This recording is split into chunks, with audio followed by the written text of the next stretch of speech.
Thank you very much for your most charming introduction. I hope to live up to it. Effectively, I was invited by Hernando in spring, in July of this year, to come here to talk to you about the relationship between law and economic development. At that time, one of the growing concerns was we had globalization. We were growing like never before. Between 1948 and spring 2008, the world has grown more than in the previous 2,000 years. So it's a time to feel good. But at the same time, we know through the figures we have been obtaining at the Commission for the Legal Empowerment of the Poor that about 4 billion people have been left behind. In other words, it's not that they're not doing well, it's just that they're not doing as well as the rest. And wealth is a very comparative phenomenon. And so the idea was you've got to empower them because, and that was what I was supposed to talk to you about, we feel that those that aren't legally empowered do not have the tools with which to survive in a global economy. A global economy means dealing with people that you never see, that you don't know. It's about anonymity. And so what brings people together is the thesis that I hold and that the Commission holds requires the law, because it's the law that represents you in documents. It's through law and legal documents that you're able to identify facts, that you're able to identify risks. And I felt at that time that it was time to explain that in Latin America, those who, in spite of increasing prosperity, do not feel that they are represented in the global economy are the kind of people that today, in my country, in various countries in Central America, South America, basically vote against the system because they feel that they're not part of it. So what I was going to do was try and demonstrate that one of the big problems that we face is that poverty is seen essentially as a cultural and economic failing.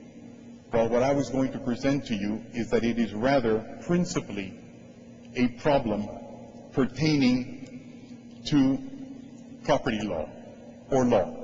That the biggest factor that keeps people behind today is the lack of legal instruments.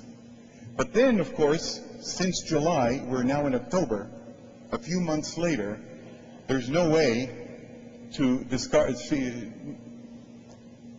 not recognize the fact that we've got now not only a front against globalization among the poor of the world that increases, that you can see it taking shape in the Middle East, that you can see it taking shape in Central Asia, that you can see it taking shape in Latin America, but you also have the fact that globalization is now going to be under severe attack, also in the wealthy countries.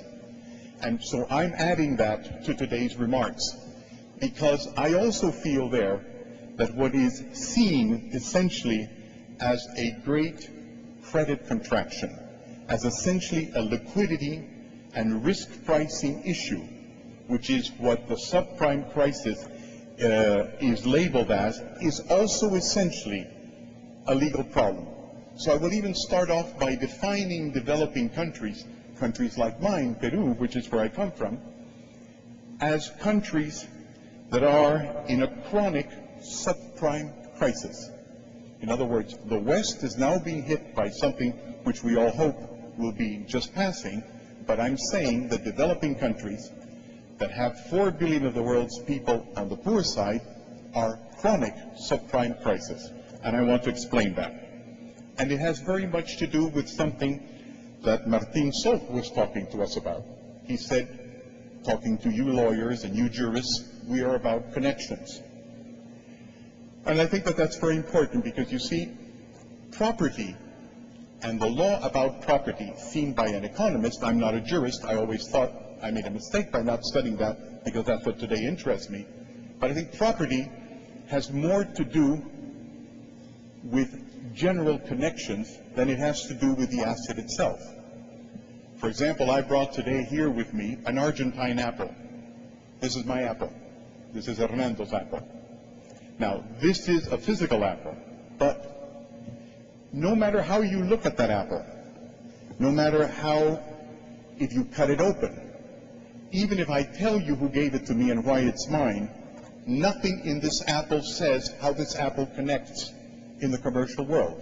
There's nothing in the apple that says I own it. An apple that is stolen is looks exactly like a legal apple. Whether I own it, I sell it, I buy it. I transfer it, I loan it, I lease it, I rent it, I pledge it, I collateralize it, I mortgage it. I use it as a point of collection. I limited the liability on this apple. I give it in succession. Whatever I do with it, none of that is in the apple. It's all in the law. So property basically is a system that doesn't talk to us so much about the asset itself, but how it connects. And things are very much how things are connected. The trouble about connections, as opposed to apples, is that they're invisible. How do you touch and see a connection? How do you see a relationship? And you can't unless you look at property law. So, for example, I am about the result of 30 million cells, células. And I can come in and say to you, I'm Hernando de Soto, 30 million cells. But that's not what's interesting. What's interesting to identify me is not what I'm composed of physically, but how these cells relate to each other. That would be my DNA. So we are all made up of physical things that are related to each other in a certain way. But while we can see the physical thing, we can't see the relational thing. And the relational thing is strictly something that you can see in law, and it's in a property paper. So that is what allows the whole economy to move. You get credit because it comes from the Latin word credere. Credit means I believe you. I believe you because you have something to lose. Without credit, without an apple, without an asset, you don't get credit. And when you don't have one, then you get a subprime crisis. Capital is something that is not money. Capital has to do with value. In Peru, for example, we took the Peruvian telephone company, Compañía Peruana de Teléfonos, which was worth $53 million on the stock market, and we redesigned the property law so that everybody abroad, Englishmen, Americans, Japanese, Chinese, could understand the company, and it was